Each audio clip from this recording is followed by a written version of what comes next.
Guys, today I'll be going over my next city dashboard.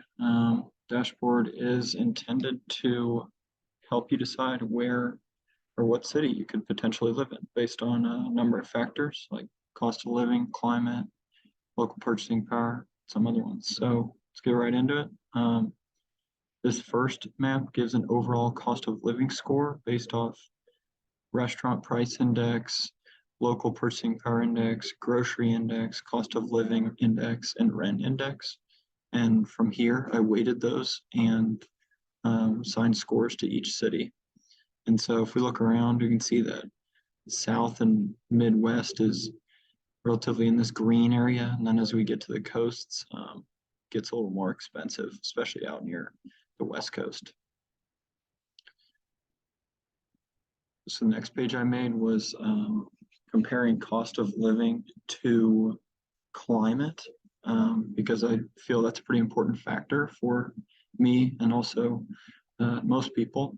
So it took, this first chart took the top 20 most affordable cities based on that overall cost of living score and compared it to their climate index. And I also put an average line in here to show what the average climate index is. So from here, the user could see what affordable cities are available that are above the average climate index.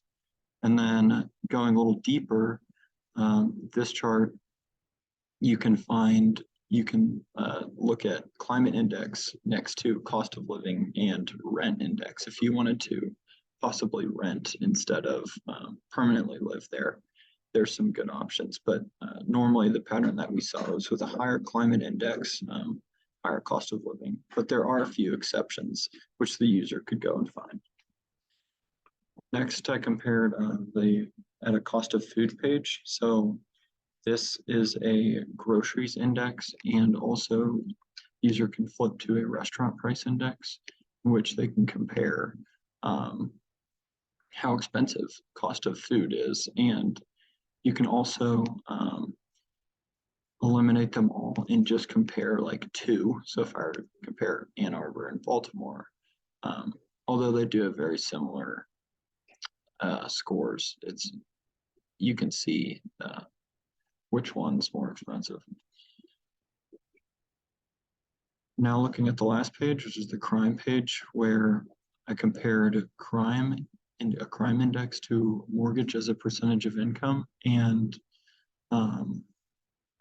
the crime index to a cost of living and rent index.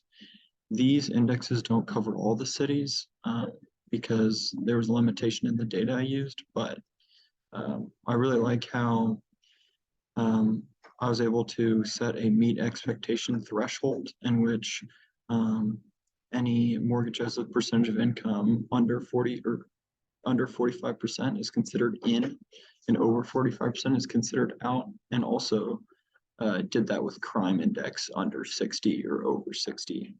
And so if you look at some of these, we can find, okay, I want my mortgage as a percentage of income to be 40%. So you can go here and start looking at, some of these cities. And then also made the same graph, but for a cost of living and rent index for those who are just looking to not live there long term and just maybe for a few years.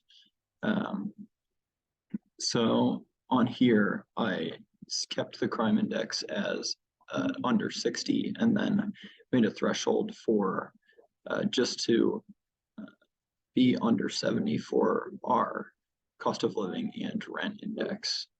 And the user is able to look at some of these as they wish and also use a filter here.